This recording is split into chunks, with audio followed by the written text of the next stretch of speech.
Megastar Chiranjeevi ఈ మాట చాలామందికి బాగా తెలిసినటువంటి పదం. మెగాస్టార్గా ఎదిగినటువంటి విధానం కావచ్చు, లేకపోతే మెగాస్టార్గా మారినటువంటి విధానం కావచ్చు, ఎలా చూసినా సరే ఆయన ఒక బిగ్గెస్ట్ స్టార్ హీరో లేదా కమర్షియల్ మాస్ హీరోగా అవతరించినటువంటి సందర్భంగా కనిపిస్తూ ఉంటుంది. ప్రధానంగా చూస్తే కనుక లేట్ 80s నుంచి లేదా 90sలో ఉన్నటువంటి సినిమాల్లో కావచ్చు, లేకపోతే యాక్టింగ్ పరంగా కావచ్చు, లేదా మాస్ కమర్షియల్ ఎలిమెంట్స్ కావచ్చు, లేకపోతే యాక్షన్ సీక్వెన్స్లు కావచ్చు, ఎలా చూసినా సరే మాస్ హీరో అంటే చిరంజీవి, చిరంజీవి అంటే మాస్ హీరో అనేలాగా ఫిక్స్ అయిపోయారు ఆడియన్స్. అలాంటి చిరంజీవి నాన్ కమర్షియల్ సినిమాలు కూడా చేశాడు, నాన్ కమర్షియల్ సినిమాల్లో కూడా ఆకట్టుకునే ప్రయత్నం చేశాడు. అలాంటి సినిమాలు ఏంటి, ఆ సినిమాలకు సంబంధించినటువంటి నేపథ్యం ఏంటి, ఆ కథలు ఎలా ఉన్నాయి, ఆ కథల్లో అతనికి వచ్చినటువంటి రిజల్ట్ కావచ్చు ఎలా ఉండబోతుంది అనేది ఒకసారి ఈ వీడియోలో చూద్దాం.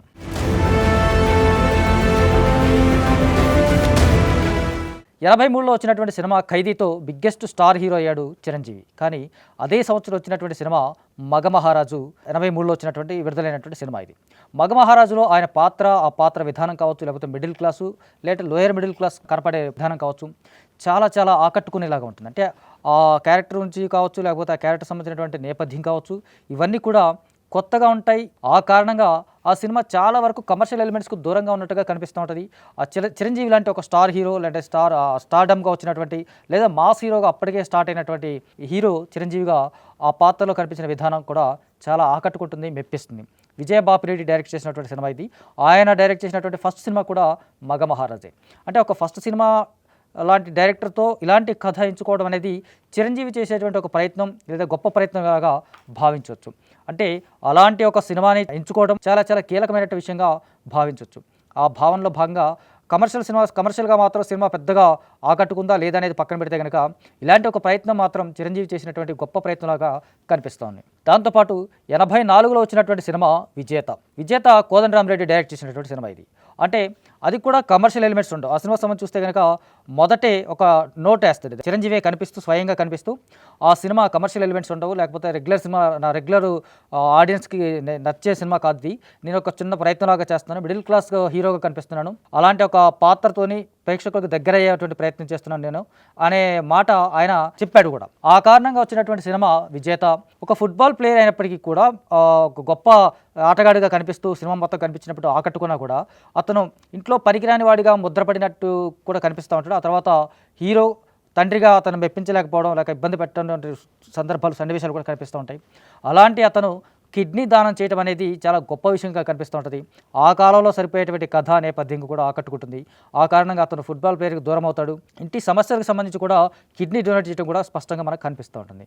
ఆ కారణంగా ఆ సినిమా కూడా కమర్షియల్గా ఎలిమెంట్స్తో కనిపించిన సినిమా అది. అంటే ఫైట్లు కానీ మాస్ పాటలు కానీ ఇలాంటి అంటే కొంచెం ఉన్నప్పటికీ కూడా అలాంటి దూరంగా కనిపించేలాగా సినిమా కనిపిస్తుంది మనకు. అంటే ఒక కమర్షియల్ హీరోగా అలా ఆల్రెడీ ఎస్టాబ్లిష్ అయినటువంటి చిరంజీవి మగమహారాజు కావచ్చు, లేకపోతే విజేత లాంటి సినిమాలు కావచ్చు, ఇలాంటి ఒక ప్రయత్నాల్లో చేయడం అనేది భాగంగా ఆ ప్రయత్నంలో అతనిలో ఒక గొప్ప నటుడిని చూపించేటువంటి ప్రయత్నంగా కూడా కనిపిస్తూ ఉంటుంది. సో ఆ తర్వాత కొస్తా మళ్ళీ ఆ ప్రయత్నం చేయలేకపోయాడు, ఆ ప్రయోగాలు చేయలేకపోయాడు.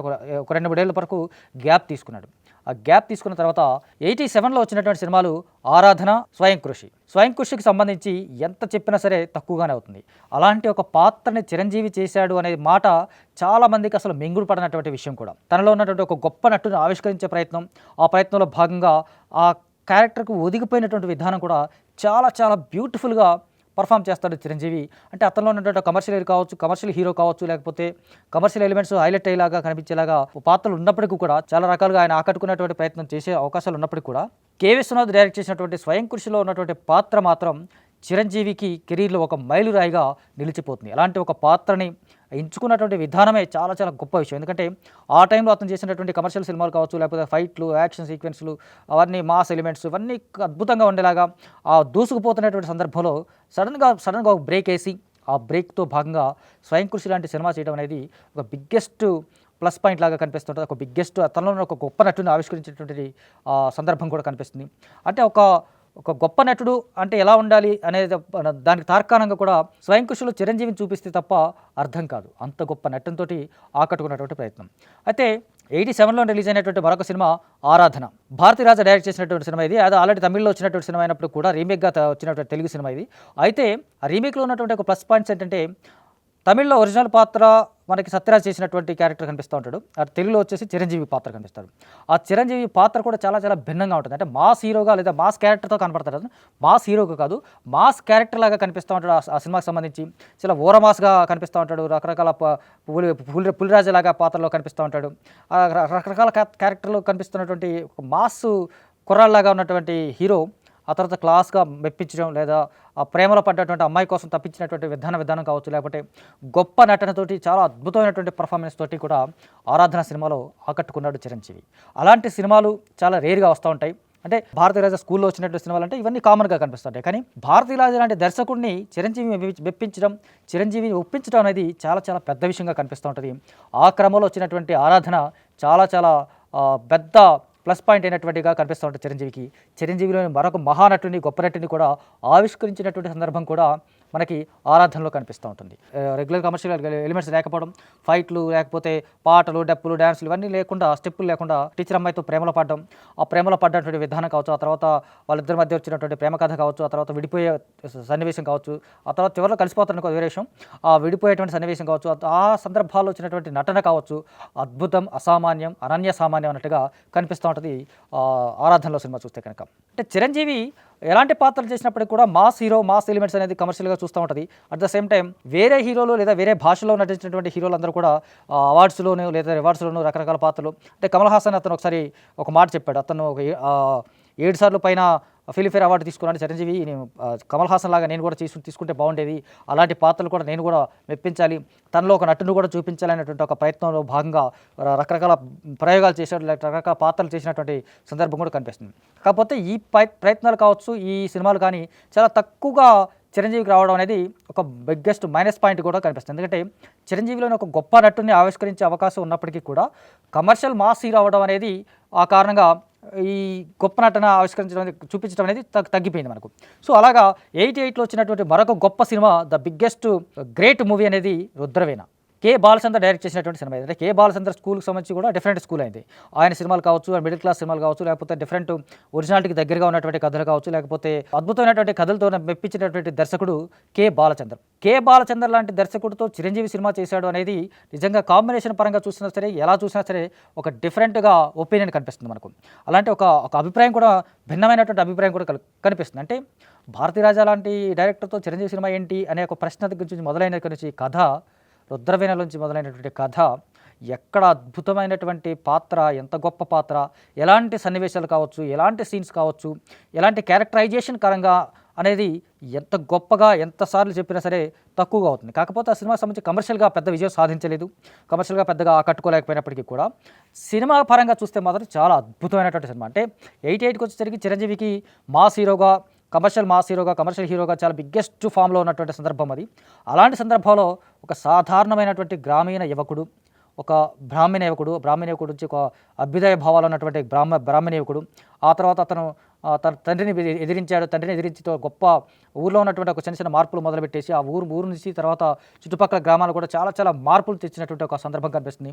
అక్కడి నుంచి ఒక ప్రైమ్ మినిస్టర్ కూడా వచ్చి ఆ కుర్రాన్ని అభినందించినటువంటి సందర్భం కనిపిస్తుంది. అంటే ఈ సన్నివేశాలు కావచ్చు, ఈ సినిమా కావచ్చు, ఎలా చూసినా సరే చిరంజీవి ఆ పాత్రలో కనిపిస్తూ ఉంటాడు, ఆ పాత్రలా కనిపిస్తూ ఉంటాడు, పాత్రలో ఒదిగిపోతాడు. చాలా అద్భుతమైనటువంటి నటన. అంటే తనలో ఉన్నటువంటి కమర్షియల్ మాస్ హీరో అనే పదం, ఆ క్యారెక్టరైజేషన్ అనేది ఎట్టి పరిస్థితుల్లో దగ్గర లేకుండా ఈ పాత్రకు తగ్గట్టుగా, ఈ పాత్రలోనే ఒదిగిపోయేలాగా, ఈ పాత్రగా కనిపించేలాగా చాలా అద్భుతమైనటువంటి నటనతోటి 'రుద్రవీణ'లో మనకు కనిపిస్తూ ఉంటాడు.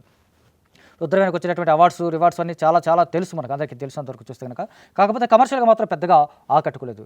అయినప్పటికీ కూడా చిరంజీవిలోని ఒక గొప్ప నటుని, మహానటుని చాలా గొప్పగా ఆవిష్కరించినటువంటి సినిమాగా 'రుద్రవీణ' కనిపిస్తుంది. 'రుద్రవీణ' మిగిలిపోతుంది. ఆ టైంలో చిరంజీవి సినిమాగా పెద్దగా ఆకట్టుకోలేదు, కానీ ఇప్పుడు చూస్తే మాత్రం ఎప్పుడు చూసినా సరే, ఎట్టి పరిస్థితుల్లో బోరు కొట్టని సినిమాలాగా యూట్యూబ్లో కావచ్చు, ఈ సినిమా టీవీలో కావచ్చు, ఎప్పుడు చూసినా సరే చిరంజీవిలో ఇంత మహానటుడు ఉన్నాడు, ఇంత గొప్ప నటుడు ఉన్నాడు, ఇతను ఎందుకు మనం సరిగా వాడుకోలేకపోయాము అనేటువంటి ప్రశ్నలు కూడా కనిపిస్తూ ఉంటాయి. అంత గొప్ప నటనని చూపించడం అనేది 'రుద్రవీణ' సినిమాకు సాధ్యమైనటువంటి సందర్భంగా కనిపిస్తుంది మనకు. And at the same time 92లో చూస్తే కనుక 'ఆపద్బాంధవుడు' సినిమా కూడా కనిపిస్తుంది. కె విశ్వనాథ్ సినిమా డైరెక్ట్ చేసినటువంటి సినిమా ఇది. కె విశ్వనాథ్తో రెండో సినిమా ఇది. ఆల్రెడీ స్వయం కృషి వీళ్ళిద్దరు కాంబినేషన్ వచ్చిన సినిమా. స్వయం కృషి బిగ్గెస్ట్ హిట్, అలాగే చాలా గొప్ప విషయం. ఇది ఆపద్ బాంధవుడికి వచ్చేసరికి కూడా మళ్ళీ భిన్నమైనటువంటి నేపథ్యం కావచ్చు. నిజానికి అప్పటికే 92 టైంకి వచ్చేసరికి మెగాస్టార్ అయిపోయాడు. బిగ్గర్ దాన్ బిగ్ బి అని అనిపించుకున్నటువంటి సందర్భంగా కనిపిస్తుంది.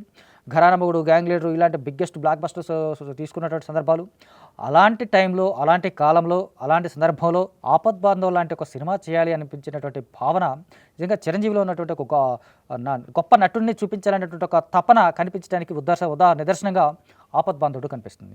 మాధవుడు అనే ఒక చిన్న కుర్రాళ్ళలాగా, లేకపోతే సాధారణమైనటువంటి యువకుల్లాగా అతను ప్రేమించినటువంటి అమ్మాయి ప్రేమించాడా ప్రేమించలేదా అనేటువంటి ఒక విధానం, వాళ్ళిద్దరి మధ్య వచ్చేటువంటి సన్నివేశాలు కావచ్చు, అదే అమ్మాయి అతన్ని ప్రేమించడం, వాళ్ళిద్దరి మధ్య వచ్చేటువంటి సన్నివేశాలు కావచ్చు, లేకపోతే హీరోయిన్ తండ్రితో సంబంధించినటువంటి ఒక సన్నివేశాలు కావచ్చు, ఆ హీరోయిన్ కోసం వచ్చినటువంటి ఆ కవితల పుస్తకం అనేది రూపొందించడం అనేది ఒక విధానం కూడా చాలా చాలా గొప్పగా ఉంటుంది. అంటే చిరంజీవి అంటే ఈ సినిమా కోసం చెప్పేసి ఒక 2-3 ఫైట్లు అది యాడ్ చేసినట్టుగా కనిపిస్తుంది తప్ప అది వాంటెడ్గా కనిపించడం అనేది సినిమా కొంత మైనస్గా కనిపిస్తుంది. కాకపోతే సినిమాలో నటన మాత్రం పరంగా మాత్రం చిరంజీవి అద్భుతంగా కనిపిస్తుంటాడు. అందరంత ఎత్తులో కనిపిస్తూ ఉంటాడు. చాలా గొప్పగా ఆ పాత్రలో ఆవిష్కృతం చేస్తూ ఉంటాడు.